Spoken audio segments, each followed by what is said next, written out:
हरे कृष्णा। तो दोस्तों, आप सभी लोगों का बहुत बहुत स्वागत है हमारे आज के स्पेशल टॉपिक ऑफ डिस्कशन के अंदर। तो दोस्तों, आप सभी लोगों को सबसे पहले जन्माष्टमी की बहुत बहुत शुभकामनाएं। आज जन्माष्टमी के बाद का दिन है।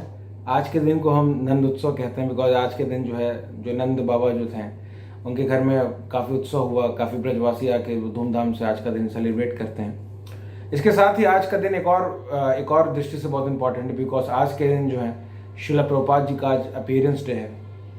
शिला प्रभुपाद जी को मेरे ख्याल से आप सभी लोग जानते होंगे। शिला प्रभुपाद जी का पूरा नाम था हिज डिवाइन ग्रेस एसी भक्ति वेदांत स्वामी शिला प्रभुपाद, जो कि इस्कॉन के फाउंडर आचार्य हैं। इस्कॉन का फुल फॉर्म दोस्तों, इस्कॉन से मतलब international society for Krishna consciousness. शिला प्रभुपाद जी ने इस्कॉन की संस्थापना की और पूरे विश्व के अंदर जो है भगवद गीता, श्रीमद् भागवतम और कृष्ण भक्ति का प्रचार प्रसार किया। और कई लोग प्रभुपाद जी के ऊपर ऑलरेडी कई सारी movies, documentaries, videos, books, articles और ना जाने कई तरीकों से प्रभुपाद जी को की एक्टिविटीज़ को बताया गया है, उनको ग्लोरीफाइड किया जा चुका है, उनकी टीचिंग्स के बारे में स्प्रेड किया जा रहा है। तो हम इस 10 मिनट की वीडियोस में क्या प्रभुपाद के बारे में डिस्कस करेंगे, because already there are many books, there are many documentaries, articles have been already written. But आज क्योंकि आज प्रभुपाद जी का अपीयरेंस डे है, तो आज हम अपने टॉपिक ऑफ डिस्कशन के अंदर आज प्रभुपाद जी के लाइफ एक्टिविटीज़ को हम देखेंगे, उनके लाइफ जर्नी को हम देखेंगे और उससे हम क्या प्रैक्टिकली सीख सकते हैं अपने लाइफ के अंदर, क्या प्रैक्टिकली हम अप्लाई कर सकते हैं अपने लाइफ के अंदर, इसको भी हम डिस्कस करने का प्रयास करेंगे। तो दोस्तों, सबसे पहले जो प्रभुपाद जी का जो जन्म हुआ वो 1896 में कलकत्ता के अंदर एक बहुत ही पायस वैष्णव फैमिली के अंदर प्रभुपाद जी का बर्थ होता है। प्रभुपाद जी की पूरी फैमिली जो है बचपन से ही जो है एक डिवोटी फैमिली थी, वैष्णव फैमिली थी। और उनके पेरेंट्स ने प्रभुपाद जी का नाम जो है अभय चरण नाम दिया था। अभय चरण का मतलब दोस्तों, जो अभय मतलब जिसको फियर ना हो, फियरलेस, जिसने भगवान श्री कृष्ण के चरणों का आश्रय ले रखा हो और जिसकी वजह से वो फियरलेस है, तो बड़ा सटीक नाम दिया था उनके पेरेंट्स ने उनको बचपन से, अभय चरण। और बचपन से उनको एक वैष्णव कल्चर, एक वैष्णव जो टीचिंग्स है बचपन से वो अपने घर में देखते आ रहे हैं। बचपन से उनके फादर उनको जो है कैसे भगवान का वर्शिप करते हैं, कैसे भगवान के लिए रथ यात्रा का हम जो रथ यात्रा फेस्टिवल इसको किस प्रकार से ऑर्गेनाइज कराते हैं। तो बचपन से प्रभुपाद जी को जो है वैष्णव फिलॉसफी और वैष्णव कल्चर का एक्सपीरियंस हुआ, इसके बारे में शिक्षा दीक्षा उनके पेरेंट्स के द्वारा ही प्रभुपाद जी को मिलती है। इसके बाद प्रभुपाद जी जो है 1920 के अंदर स्कॉटिश चर्च कॉलेज, जो कि खुद कलकत्ता के अंदर ही है, और इसी स्कॉटिश चर्च कॉलेज से जो कई great eminent leaders, scholar, sir Subhash Chandra Bose भी उसी स्कॉटिश चर्च कॉलेज से ही पास आउट हैं। तो सेम स्कॉटिश चर्च कॉलेज से प्रभुपाद जी ने 1920 में अपना ग्रेजुएशन कंप्लीट किया, फिलॉसफी, इंग्लिश और इकोनॉमिक्स जैसे सब्जेक्ट्स के साथ। और अपना ग्रेजुएशन कंप्लीट करने के बाद प्रभुपाद जी ने अपना डिग्री नहीं एक्सेप्ट किया। प्रभुपाद जी ने डिग्री नहीं लिया, हालांकि ग्रेजुएशन कर चुके थे, बट उन्होंने डिग्री कंप्लीट नहीं किया, डिग्री नहीं लिया, क्योंकि उस समय आपको पता होगा कि गांधी जी का नॉन कॉपरेशन मूवमेंट जो बहुत जोरों शोरों से पूरे विश्व के अंदर और स्पेशली इंडिया के अंदर काफ़ी मजबूत पकड़ बना के रख रहा था। गांधी जी का आह्वान था कि हम नॉन कॉपरेशन करें, किसी भी प्रकार की जो वेस्टर्न चीज़ें हैं, स्पेशली ब्रिटिश गवर्नमेंट की तरफ से जो भी चीज़ें उसको हम टोटली हम बाइकआउट करें। प्रभुपाद जी ने गांधी जी के साथ पार्टिसिपेट किया इस मूवमेंट में अपने यंग अर्ली एज में, और प्रभुपाद जी ने अपनी डिग्री को एक्सेप्ट नहीं किया, डिग्री नहीं लिया। और प्रभुपाद जी 1920 में जो उनका ग्रेजुएशन कंप्लीट हो चुका था। बट असली जो प्रभुपाद जी के लाइफ में जो ट्रांसफॉर्मेशन आया दोस्तों, जो real transformation come when in 1922 Prabhupada ji जो अपने गुरु महाराज ने हिज डिवाइन ग्रेस एसी भक्ति वेदांत स्वामी शिला प्रभुपाद जो है अपने गुरु महाराज भक्ति सिद्धांत सरस्वती ठाकुर महाराज जी से मिलते हैं 1922 में कलकत्ता के अंदर। और उनके गुरु भक्ति सिद्धांत महाराज प्रभुपाद जी को देखकर पहले ही बता देते हैं कि इसी के इनके अंदर इनका शास्त्रों में मन भी लगता है और ये वैष्णव फैमिली से बिलोंग भी करते हैं और ही इज़ वेरी एजुकेटेड और इनको इंग्लिश भी आती है। तो 1922 में उनके गुरु महाराज ने प्रभुपाद जी को आदेश दिया कि आप पढ़े लिखे युवक हैं, आपको चाहिए कि आप चैतन्य महाप्रभु के संदेश को लीजिए, श्रीमद् भगवद गीता के ज्ञान को लीजिए और इसका प्रचार जो है पूरे विश्व में आप करिए, इंग्लिश स्पीकिंग वर्ल्ड में आप, जो वेस्टर्न वर्ल्ड में आप जो है इसको आप इसके संदेश को आप प्रचार करिए। बिकॉज अभी तक ऐसा हो रहा था दोस्तों कि हम जो है बाहर की चीज़ों को एक्सेप्ट कर रहे थे और हम अपने कल्चर को, अपने नॉलेज को हम छोड़ते जा रहे थे। तो भक्ति सिद्धांत सरस्वती महाराज ने प्रभुपाद जी को आदेश दिया कि आप जो है भगवद गीता को ज्ञान को पढ़िए, समझिए और इसका प्रचार प्रसार पूरे विश्व में करिए। हालांकि उस समय प्रभुपाद जी एक मैरिड पर्सन थे, एक फैमिली पर्सन थे, इनकी वाइफ थे, इनके बच्चे थे, इनकी कई फैमिली रिस्पॉन्सिबिलिटीज थी, बट उनके गुरु ने उनको आदेश दिया था, इसलिए अपने गुरु के आदेश को अपने हृदय में जो धारण किया इन्होंने और फैमिली रिस्पॉन्सिबिलिटीज को निभाते हुए साथ साथ चलते हुए प्रभुपाद जी ने जो प्रीचिंग एक्टिविटीज को अपने स्टार्ट किया।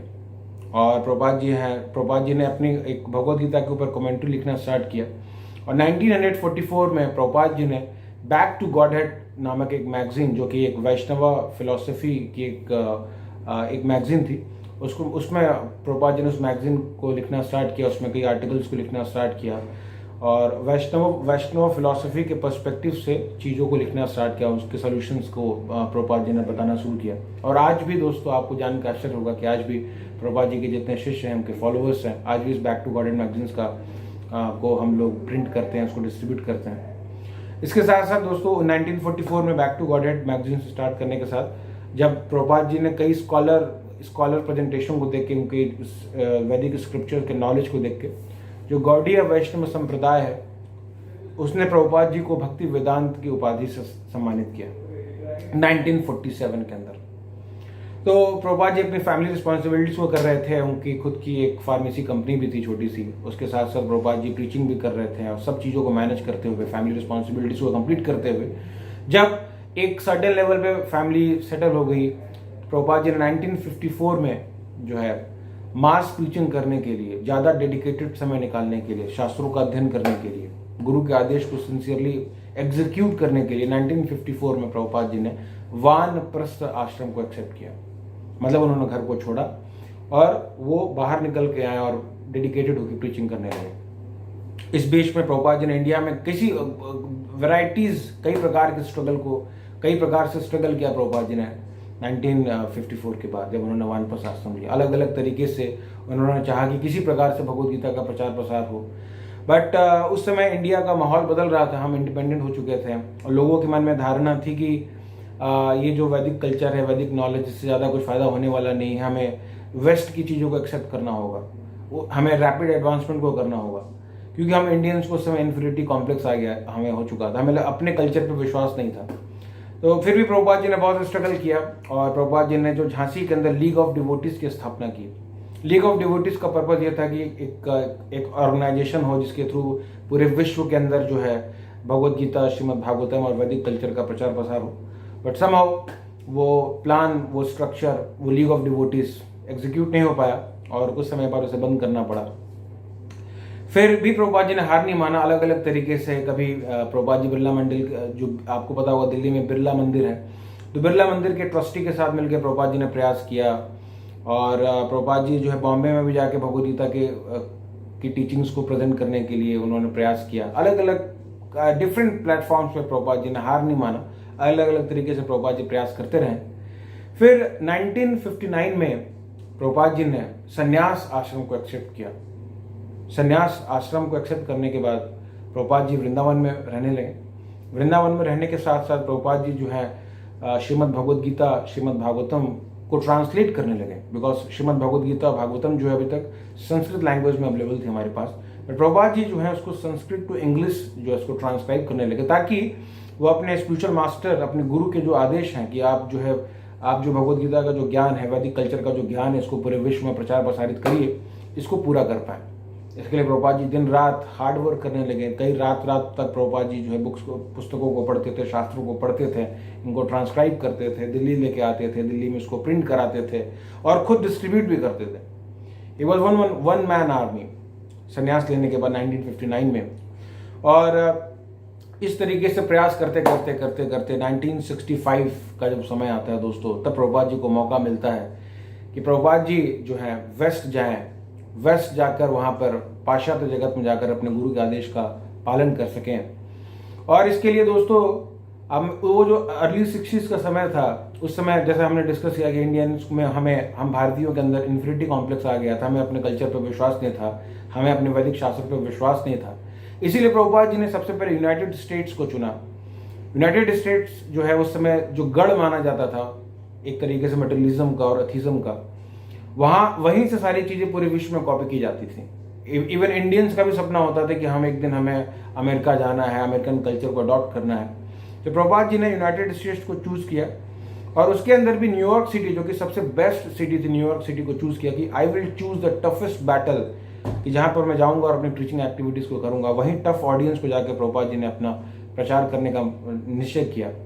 और 1965 में जलदूता नामक जहाज के अंदर, जो कि कार्गो शिप था, एक मालवाहक जहाज था, मालवाहक जहाज था दोस्तों, ध्यान देने वाली बात, उसके अंदर सामान को ट्रांसपोर्ट एक जगह से दूसरी जगह तक हम उसको लोड करते हैं, एक जगह से दूसरी जगह तक पहुंचाते हैं, कोई पैसेंजर शिप नहीं था। फिर भी प्रभुपाद जी 70 वर्ष की आयु में, ध्यान देने वाली बात है दोस्तों, 70 वर्ष की आयु के अंदर जब दुनिया रिटायरमेंट लेती है, रिटायरमेंट लेने के बाद जब लोग वृंदावन के अंदर आते हैं, तब प्रभुपाद जी जो है 70 वर्ष की आयु में वृंदावन को छोड़कर बाहर अनजाने शहर में जा रहे थे, जहाँ उनको कोई जानने वाला नहीं है, जहाँ उनको कोई पहचानने वाला नहीं है, जहाँ उनके कोई फॉलोअर्स नहीं है, जहाँ उनके पास बहुत ज़्यादा पैसा नहीं है, कोई रिसोर्सेस नहीं है, आगे क्या होने वाला है उनको कुछ पता नहीं है। फिर भी प्रभुपाद जी जो है बिना किसी रिसोर्स के, बिना किसी पैसे के, जेब में 40 रुपए लेकर, ओनली 40 रुपीज़, 40 रुपए लेकर, इसको अगर देखें अगर अमेरिकन करेंसी के हिसाब से तो ही हैज़ $7, तो $60 और अपने साथ अपने पुस्तकों को लेकर प्रभुपाद जी जो है निकल पड़ते हैं जलदूता जहाज पर सवार होकर यूनाइटेड स्टेट पहुंचने के लिए। 32 दिनों की लंबी यात्रा, समुद्री यात्रा 70 वर्ष की आयु में। और आपको पता होगा कि समुद्र में काफ़ी टफ यात्राएं होती हैं दोस्तों, सी सिकनेस और कफिंग, हेडेक, वॉमिटिंग, इस प्रकार की समस्याएं होती हैं।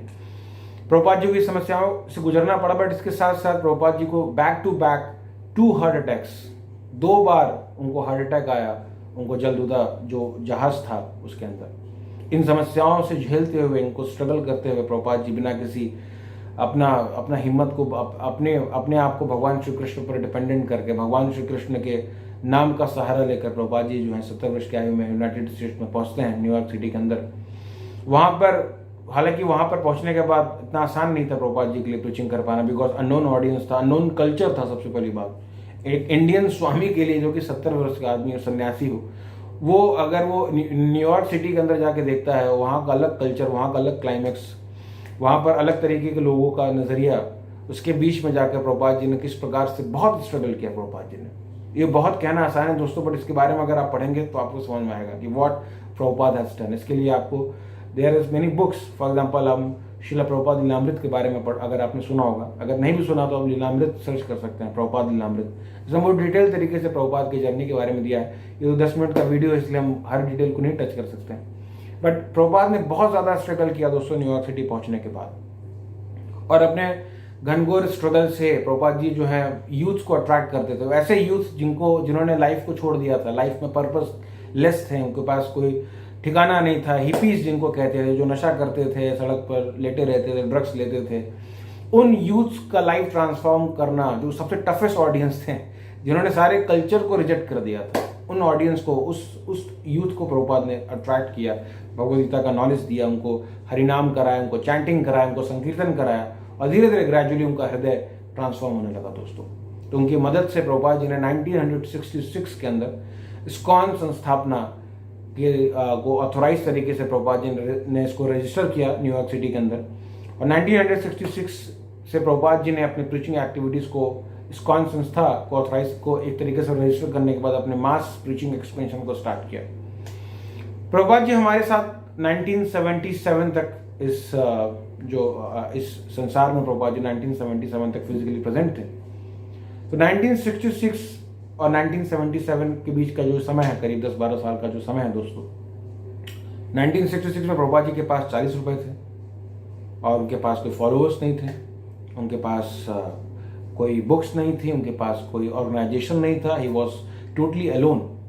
बट 1977 में जब प्रभुपाद जी इस विश्व को छोड़ के जाते हैं, इस वर्ल्ड को छोड़ के जाते हैं, तो प्रभुपाद जी पूरे विश्व के अंदर 108 मंदिर की स्थापना करके जाते हैं, 108 कृष्णा कॉन्शियस, 108 इस्कॉन मंदिरों की स्थापना करके जाते हैं। दोस्तों बहुत ध्यान देने वाली बात है, एक 70 वर्ष का एक बुजुर्ग व्यक्ति अकेले, सिंगल हैंडेड, बिना किसी रिसोर्स के, लोग जिंदगी भर मर जाते हैं कमाते कमाते, एक अपना घर नहीं बना पाते हैं। हम कई सालों से स्ट्रगल करने के बाद आज जाके राम मंदिर के ऊपर डिसीजन आया दोस्तों। और प्रभुपाद जी ने 1966 से 1977 के बीच में पूरे विश्व में 108 मंदिर बनवाए, और वो भी हर कोने में प्रभुपाद जी ने मंदिर बनाया। यूएसए से लेकर, यूरोप से लेकर, एशिया से लेकर हर जगह प्रभुपाद जी ने ऐसे इस्कॉन के सेंटर्स को स्थापना किया। और उसके अलावा दोस्तों हम बात करेंगे, प्रभुपाद जी ने सबसे बड़ा जो गिफ्ट दिया हमें, प्रभुपाद जी ने अपनी बुक्स को दिया। प्रभुपाद जी ने करीब more than 80 books Prabhupada ji ने ट्रांसलेट किया, उसको इंग्लिश लैंग्वेज में ट्रांसलेट किया। और उसके प्रभुपाद जी के बाद उनके शिष्यों ने इसको आज प्रभुपाद जी की जो बुक्स हैं वो विश्व के लगभग हर भाषाओं में इसको ट्रांसलेट किया जा चुका है। मोर देन 80 लैंग्वेजेस में इन बुक्स को ट्रांसलेट किया जा चुका है। For example most famous is Bhagavad Gita. Prabhupada ji ने जो भगवद गीता हमें दी, Bhagavad Gita as it is, और ऐसी कई वैदिक लिटरेचर्स को प्रभुपाद जी ने हमें दिया, जिसके अंदर प्रभुपाद जी ने जो पूरा स्पिरिचुअलिटी का जो विज्ञान है, इसको प्रभुपाद जी ने बहुत सिंप्लीफाइड तरीके से एक्सप्लेन किया हुआ है। और आज भी प्रभुपाद जी का बुक्स पढ़ के लोग अपना जीवन सुधार रहे हैं, और लोग जो अपनी लाइफ को प्योर कर रहे हैं, अपने आप को एक बेटर आदमी, एक बेटर पर्सन बना रहे हैं। तो biggest contribution of Prabhupada is कि प्रभुपाद ने अपने बुक्स को दिया, जिसमें प्रभुपाद जी ने अपने पूरे थॉट प्रोसेस को उसमें एक्सप्लेन किया हुआ है।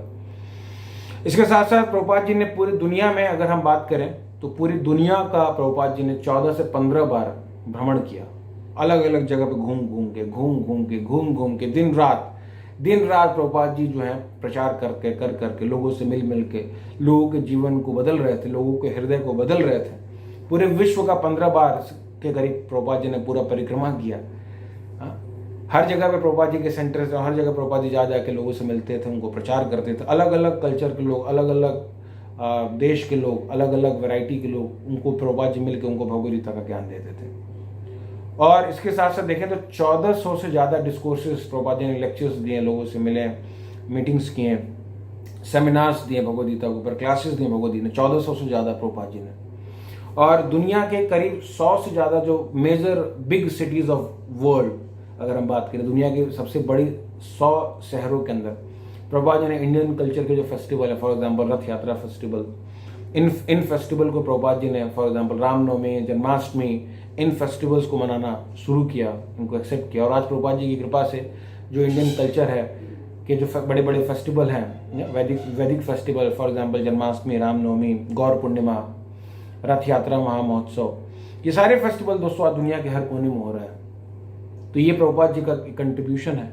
इसके साथ साथ प्रभुपाद जी ने जो है वैदिक एजुकेशन को एक ऑथोराइज तरीके से प्रेजेंट करने के लिए कई एजुकेशनल इंस्टीट्यूट्स की भी स्थापना की।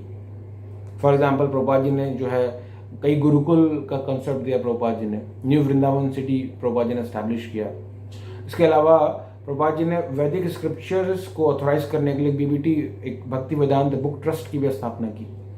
तो अलग अलग तरीके से हम देखते हैं दोस्तों, चाहे एजुकेशनल के लिए हो, चाहे इसके अलावा प्रभुपाद जी ने गोविंदास रेस्टोरेंट का भी प्रभुपाद जी ने कॉन्सेप्ट लेके आए कि पूरे विश्व के अंदर प्रभुपाद जी का विश्वास था कि अगर हम सात्विक भोजन लें और सात्विक भोजन से भगवान को भोग लगा के भगवान को भोग लगाया हुआ अगर भगवान का प्रसाद सात्विक तरीके से अगर हम एक्सेप्ट करें तो हमारा कॉन्शियसनेस, हमारा जीवन, हमारी चेतना प्यूरिफाई होती है। प्रभुपाद जी ने ये सात्विक रेस्टोरेंट को भी प्रमोट करने के लिए गोविंदास रेस्टोरेंट का कॉन्सेप्ट लेके दिया प्रभुपाद जी ने, इसकी संस्थापना की। ISKCON food for life is a very important project of Srila Prabhupada. Prabhupada ji का सपना था कि हमारे हर एक इस्कॉन मंदिर के 10 मील के अंदर कोई भी आदमी भूखा ना रहे। इसके लिए प्रभुपाद जी ने इस्कॉन फूड फॉर लाइफ की स्थापना की। तो आप दोस्तों देख सकते हैं कि एक व्यक्ति अगर चाहे, अगर जिसके ऊपर भगवान का आशीर्वाद हो और जिसके अंदर भगवान की सेवा करने की इच्छा हो, अपने गुरु के आदेश का पालन करने का जिसके अंदर विश्वास हो, जिसके अंदर इच्छा हो, वो व्यक्ति अपने साथ साथ कितने लोगों, हजारों, लाखों लोगों के जीवन को परिवर्तित कर सकता है। आज मैं, आप, चाहे कोई भी व्यक्ति अपने जीवन में भगवद गीता को पढ़ रहा है, भगवान के नाम का जप कर रहा है, अपने जीवन में अपने आप को एक बेटर पर्सन बना रहा है, तो ये सब इसलिए हो पा रहा है क्योंकि हमारे लिए प्रभुपाद जी ने he has done so much thing, he has done so much struggle, so much hard work। अपने खून को सींच कर प्रभुपाद जी ने इस संस्था का स्थापना किया है, और हम जैसे लोगों को डिलीवर करने के लिए, हम जैसे लोगों को सही रास्ता दिखाने के लिए, भगवान के मैसेज से जुड़ने के लिए प्रभुपाद जी ने इसे प्रयास किया। तो आज प्रभुपाद जी का जो अपीयरेंस डे है, तो आज के दिन हम लोग एटलीस्ट संकल्प कर सकते हैं बिकॉज प्रभुपाद जी ने जो टीचिंग्स दी, उनके फॉलोअर्स ने, उनके डिसाइपल्स ने उनको बहुत अच्छे तरीके से अपने हृदय के अंदर इसको धारण किया है। और आज भी प्रभुपाद जी के संदेश का प्रचार प्रसार बहुत जोरों शोरों से हो रहा है। तो आप देख सकते हैं कि 1977 में 108 मंदिर थे और आज पूरे विश्व में 700 से ज़्यादा मंदिर हैं, सेंटर्स हैं जहाँ पर भगवद गीता का प्रचार प्रसार हो रहा है। एनी हाउ प्रभुपाद जी का शिक्षा बढ़ रहा है, but now we are the second generation, क्योंकि प्रभुपाद जी के फॉलोअर्स अपना सब काम कर रहे हैं, कर चुके हैं। नाउ हमें ये मेरी और आपकी जिम्मेदारी है कि हम प्रभुपाद जी की शिक्षाओं को सबसे पहले अपने जीवन में पालन करें, अपने आचरण में लेके आएँ और उनकी इस दिव्य शिक्षाओं का हम प्रचार करें। सिर्फ मौन दर्शक बन के और गेस्ट बन के ना रहें। We have to become host now. So आज प्रभुपाद जी का ये व्यास पूजा है, प्रभुपाद जी का अपीयरेंस है। तो आज के दिन हम सब लोग संकल्प करते हैं, संकल्प करना चाहिए कि आज के दिन, आज से हम प्रभुपाद जी की शिक्षाओं को हम समझेंगे और ज़्यादा सीरियस बनेंगे, गंभीर बनेंगे, अपना जीवन सुधारेंगे, अपने जीवन पर सारी जिम्मेदारियों को भगवान की प्रसन्नता के लिए करेंगे और दूसरे लोगों का भी उद्धार करने का, दूसरे लोगों को भी ये गुडनेस स्प्रेड करने का, शेयर करने का, नॉलेज को शेयर करने का हम प्रयास करेंगे। तो उम्मीद करते हैं दोस्तों आपको ये आज का वीडियो अच्छा लगा होगा। आपको ये वीडियो कैसा लगा आप हमें ज़रूर कमेंट करके बताइए। और thank you very much for being connected with us. Hare Krishna.